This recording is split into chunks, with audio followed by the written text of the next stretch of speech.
Here's Bossing's Day. I get to drop.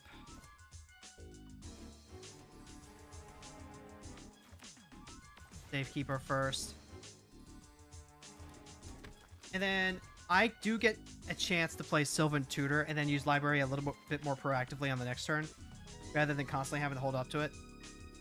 It's just a question of, like, what would I want to draw, creature-wise? Tyler's Provision is good, and probably already good enough. Mole Man's fine. I just need something that, like, smacks, right? Yeah, I need something that smacks. So that way we just don't, like, get run over. Ice to Explorer is cool. Board ends things quickly. It's not the Scoot Swarm, right? No. We don't have any Mandorks in play. I think it's Sand. Weirdly enough, I think it's Sandman.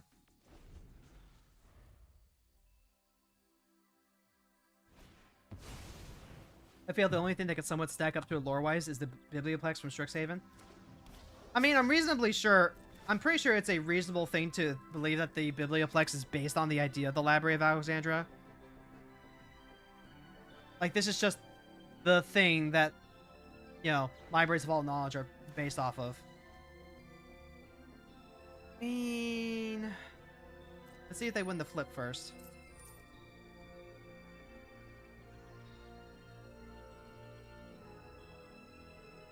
If they just play, like, removal, it's fine, right? Okay. 2 damage divided as you choose amongst any 1 or 2 targets. If they're just playing this as control, that's interesting. But also, Brawl being in play is a problem for me in particular. I want to get Mole Man going. I need to get World Weave going. I'm gonna take a dicey play here.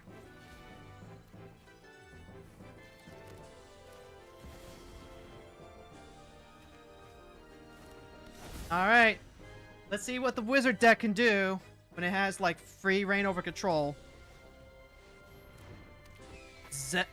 Keycar. Exile another card control. You make a spirit. They only get to use the one. They don't get to kick it. Okay, we need to start, like, vomiting cards out. Library of Alexandria is great and all, but it doesn't mean anything if we just, like, don't get to do anything. I can play Hawk and turn that into double wooded foothills. Alright. We've got the advantage. We've got the card effect advantage. Let's make this count. I can go Tireless Provisioner.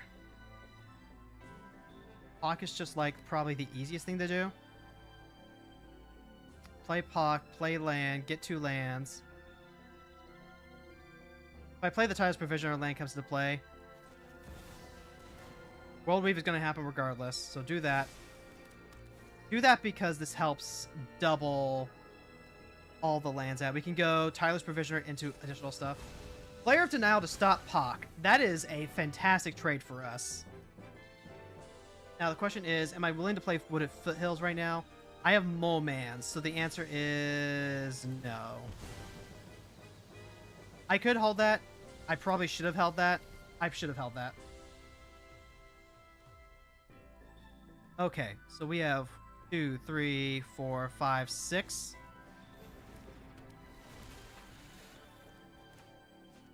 Alright. They're running on fumes right now. None of this creature enters or transforms. Deals combat damage, draw a card. Brawl is really close to ulting. He's going to kill the Mole Man, that's for sure.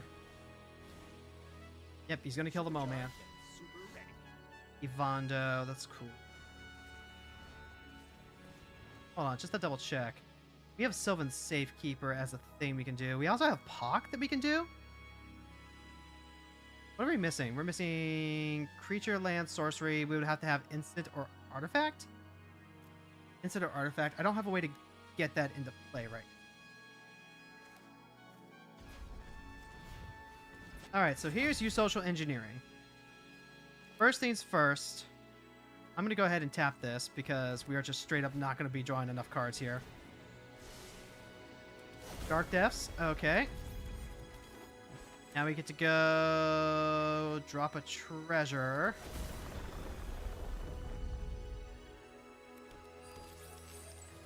And then, sadly, let's see. Can't be blocked. Can't be blocked. Station. Station. Station. And then, am I just waiting until next turn again? God damn it. Brawl shoots the tireless provisioner. That's fine.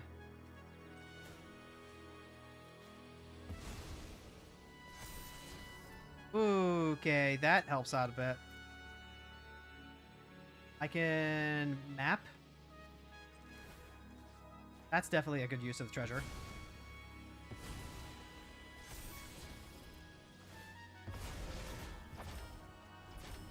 I guess I could have gone for the explorers first. Alright. Let's see if this results in anything. The opponent has to win this turn. If we get a turn to go off, I think we're set. I also really need to play Titania out. Shit. I need to play out Titania so we can start gaining life. I need to... I'm full of holes right now. My ship is completely full of holes right now. Target creature control gains protection from each color until your next turn. Yep, use that to protect your wizard. I need to kill Ral. I need to kill Ral like immediately. Yep. Bonk, bonk, bonk. Choose a creature, return all creatures that aren't of the chosen type to their owner's hands. So I lose my provisioner, that's whatever. Bushwhack is cool. 3, 4, 5, 6, 7, 8. 8 mana to try and do something.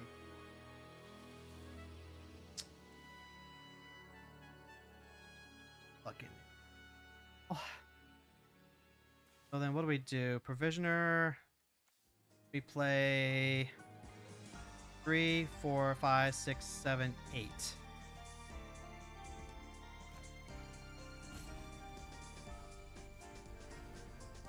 Alright, starts here.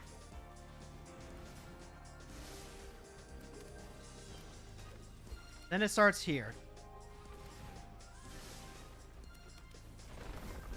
Alright, that's a good hit. Good hit, good hit, good hit.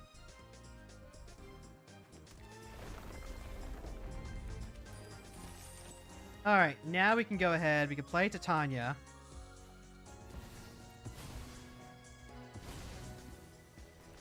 At some point, I might even just, like, need to make a food. Let's do that real quick.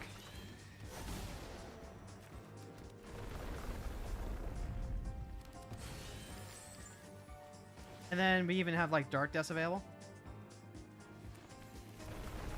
Alright, treasure. Treasure. We got 2 treasures available.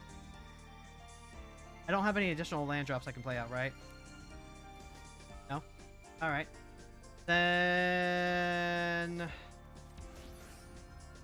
Station the Provisioner, but never attacking with you.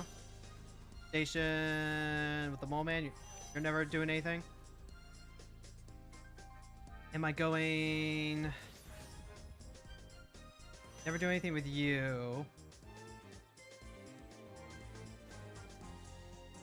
Oh, damn. This thing's actually just like max stationed now? Hot damn. I don't think I need to fight. Pass the turn.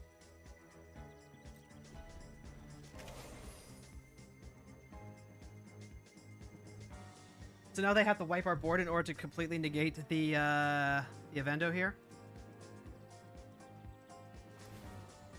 Okay, so they're just going to go ahead and shoot a couple of little guys. That's fine by me. Them minusing and then getting a redraw is actually pretty good. Also, this is not a Wizard on the back. It's a Merfolk Rogue. That means that they don't get to... Okay. That's a card I have to get rid of because if she turns into Heidelin, that's bad for me. Alright, they get to cast a free spell.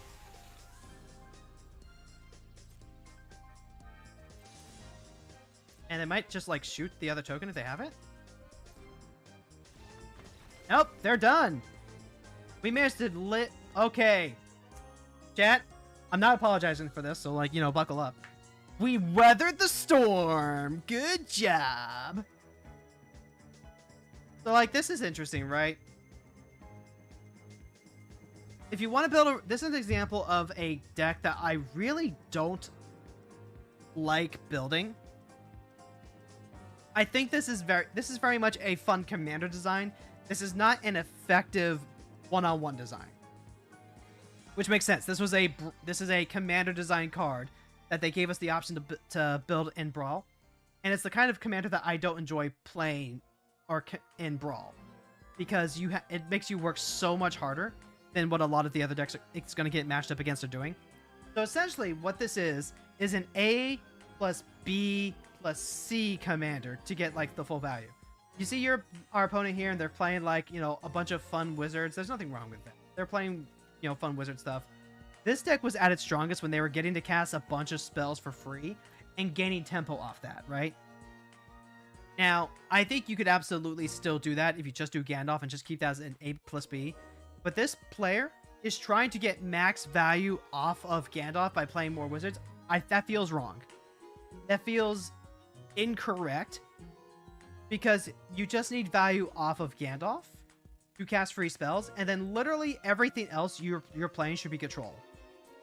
This could be an effective Jeskai commander, but if you're trying to play this as, you know, scale up the amount of wizards that you're playing, so that way you can cast bigger spells, you're doing it wrong. You're doing it wrong, just kind of flat out for the one-on-one environment. Because now you're flooding your deck with a bunch of wizards that might not necessarily, like, do anything, and then your hand is going to get clogged up. Now, I could see putting in a few support wizards for sure. I think Ral Zarek I think Ral Monsoon Mage is a good support card for a deck like this. I don't like Fanat. I don't like Fanat in this deck specifically. I think Sig is also not good. Partly because the backside is a rogue, and that might be what you want to do. But unless you're playing something like Mage of Atreides of, you know, the one from original Strixhaven that has Magecraft draw a card. Unless you're trying to do... You can include support wizards like that, because you have the tempo of, like, Gandalf being able to cast stuff. But that's the other thing too, right? Gandalf only lets you play spells proactively, not reactively. So what you're actually doing with this commander is you are going to be using him to play your removal, your 1 and 2 drop removals. You're playing Jeskai, so you have a ton of it. And then you're going to hold your mana open for counter magic. You can also use Gandalf to cast all of your 2 mana draw spells. Like oh my god, with Mentor's Guidance. Mentor's Guidance, you just get a free scry 1, draw 1 times 2. And that's going to put you plus on cards. You can put all your cantrips on him. Actually, you know what? I take it back. I take back what I said about not wanting to build this commander. This commander actually sounds really fun for Brawl. I just kind of got caught up by the inclusion of, like, other wizards. I think if you literally just play Gandalf as your only wizard, and he's, you know, casting removal and cantrips for you, then you hold up counter magic for everything else, you're actually set.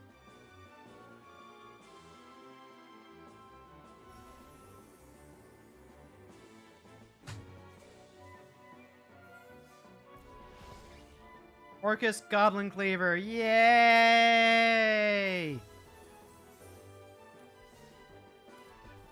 That was a card I was thinking about putting into some of these decks. Wizard Staff. He said, "You shall not pass," and meant it. Well, this would be the Hobbit, right? Oh gosh, I'm trying to remember what memorable lines Gandalf had in the Hobbit, and I just don't remember. I just don't, because my only exposure to the Hobbit has been, like, the old animated films, and then the live action films that were one movie too long. We're up against the unbeatable Squirrel Girl. Suffice it to say, I don't particularly enjoy our chances here. But I think if any hand we're going to get there, it might be this one. Because now we can go play Titania, set up Archduke's Charm to take out Squirrel Girl for a turn. Hopefully slow her down enough that... Oh, Springheart and Taco. You know what? Fair enough. At least you're not enchanted onto, like, the Delightful Halfling or something. I would love to grab the Myco Spawn to grab Library of Alexandria and start drawing extra cards. But I'm going to need... Ice Till Explorer. You're fine next turn? Yeah, you're fine next turn.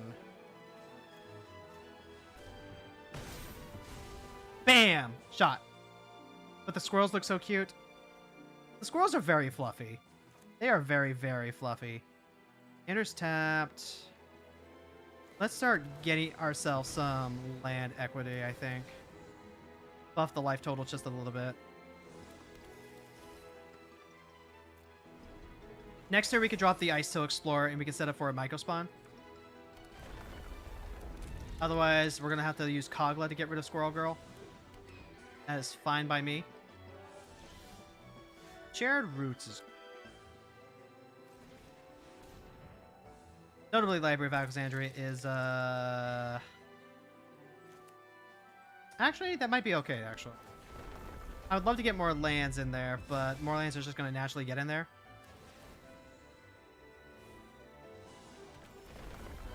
Double landfall triggers is also probably just more better.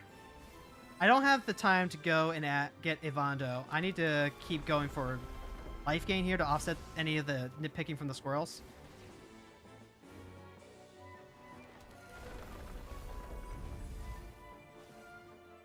It's so crazy, Squirrel Girl ability. It's so crazy, Squirrel Girl ability is man's ability that you don't tap. The mana ability that you don't tap.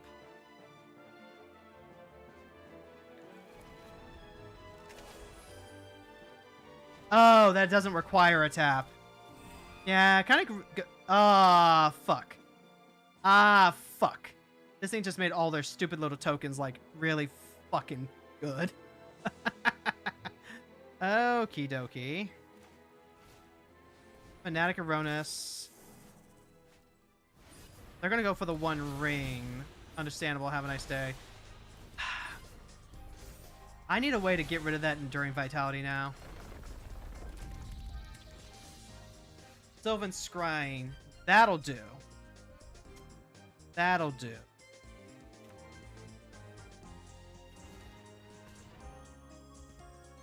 I need the Seiju. So this is where it's awkward, right? Or actually, hold on. Or I have 2 land drops, right? Yeah, I've got 2 land drops. That is goddamn awkward. Shit. Shit. I didn't think about this. If I go Kogla first. No, that's still awkward.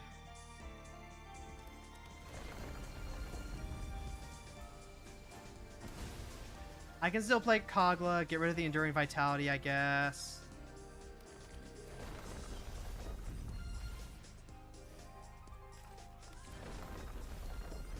This is bad. This is bad, because even if I get rid of the Enduring Vitality, like, then it's still there. I can Kogla fight the Vitality. I can't Kogla... Do I just need to go for, like, the Dark Death play? That doesn't seem right. Oh god, I'm stuck. I'm stuck. I need... Double removal on the Enduring Vitality. I just need to get rid of the Squirrel Girl, right? I just need to get rid of the Squirrel Girl. So actually, what I should be doing here is big punchies.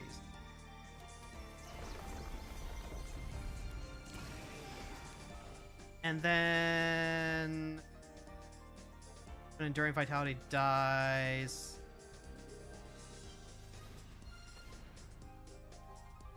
I'm almost out of fetchables, by the way.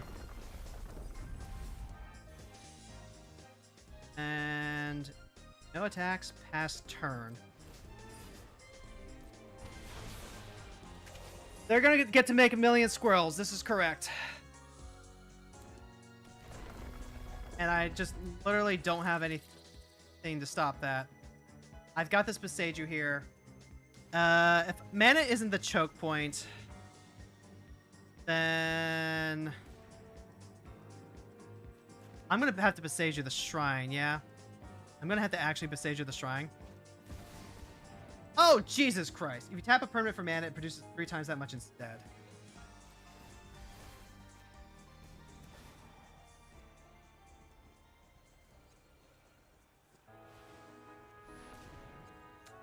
Or just because it's just come back as an enchantment. That's what I'm saying, bro. That's what I'm saying. But also, like, the Nyx Bloom Ancient just, like, lets all their dorks tap for triple mana now. Oh my god. This thing is literally ruining my life right now.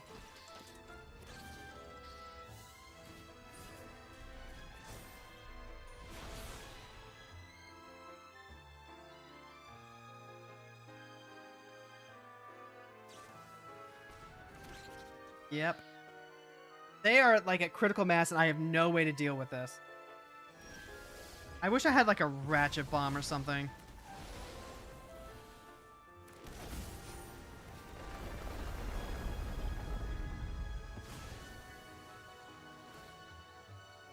Okay. Yep.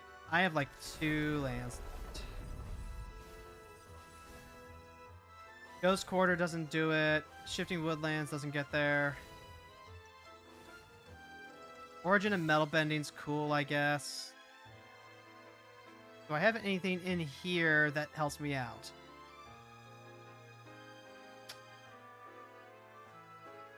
Prime Time, kind of. Prime Time does sound pretty good. The key is just I need to get rid of Squirrel Girl. Squirrel Girl is how they win right now. Yeah, Squirrel Girl is how they win right now. So if I get Prime Time, then that's cool.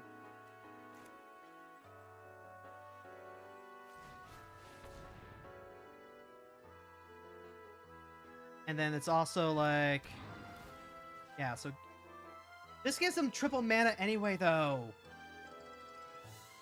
It gives them triple mana anyway, though. What am I doing with my life? What am I doing with my life? Just fucking fight the squirrel. Just fucking do it.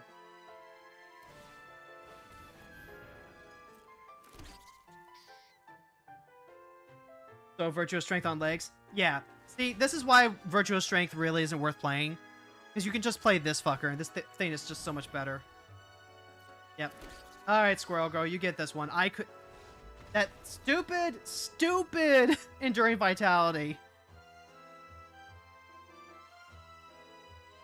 I needed a Naturalize effect to deal with it, and I just couldn't see that Metal Bending soon enough.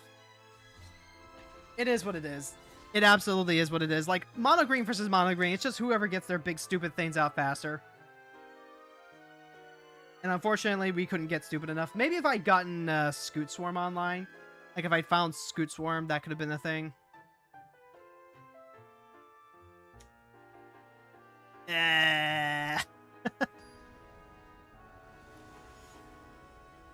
We got time for one last game.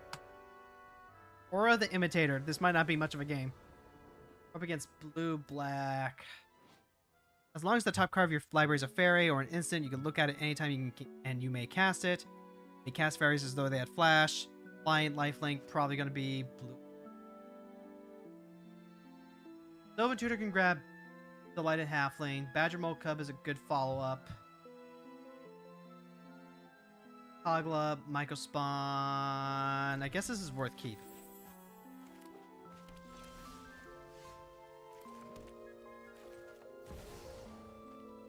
Yep, and then we're just going to grab Delighted Halfling off the bat. Why wouldn't we?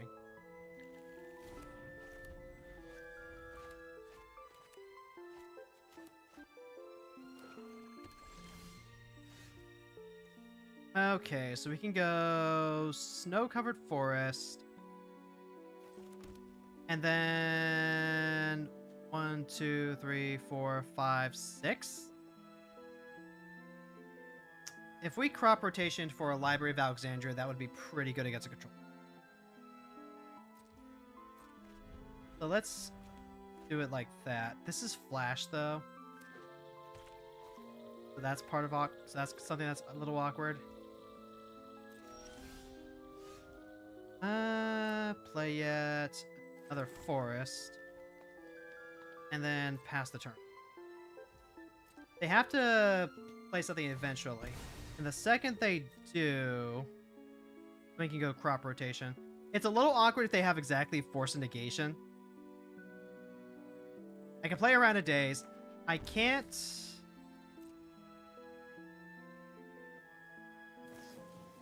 Alright, there we go. That's what we're looking for.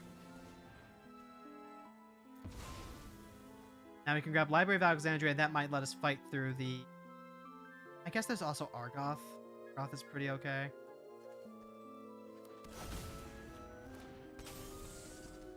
Wait, hold on. I went down to 5 cards to make Library of Alexandria work. Why did I do that? That was bad. That was bad, and I should feel bad. Should eventually craft Enduring Vitality when you get a rare wild card? Yeah, absolutely. Wait, why am I not playing Enduring Vitality? I could just basically do this for free. Because it's better than just, like, not doing anything. Like, we're going to start getting into a resource war, and Library of Alexandria is going to make it so that way I can win the resource war.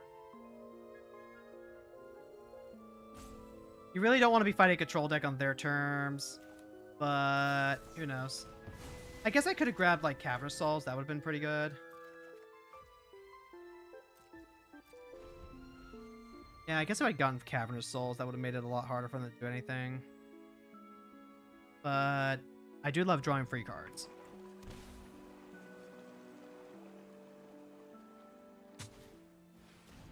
Let's see. Whenever you attack with one or more fairies, draw, then discard. Your discard gets a counter. Put a counter on target fairy. Okay, that is actually a little bit of a problem. Who doesn't like drawing free cards? That's what I'm saying. Alright. So hopefully this starts catching us up. Yeah, so let's go Cryptic Caves. Here's Delighted Halfling. Actually, you know what? I'm just going to go ahead and pick this up now because we are at time. And I really shouldn't have been futzing around with Library of Alexandria. That was awful. That was really fucking awful. All right, we're going to go ahead and end it here. I got things I need to take care of tonight. This is the end of the stream and I need to be responsible. If we keep playing that game, it's going to go like another 30 minutes. So if you're over on the YouTube side, hey, thank you so much for hanging out. Don't forget to like the stream, subscribe if you haven't already, and tell people about the stream if you think they'll enjoy hanging out. We're going to go ahead and end YouTube there. Bloop. And then over on the Twitch side, folks, we do have a Lead the Raid redeem. We love to pass on the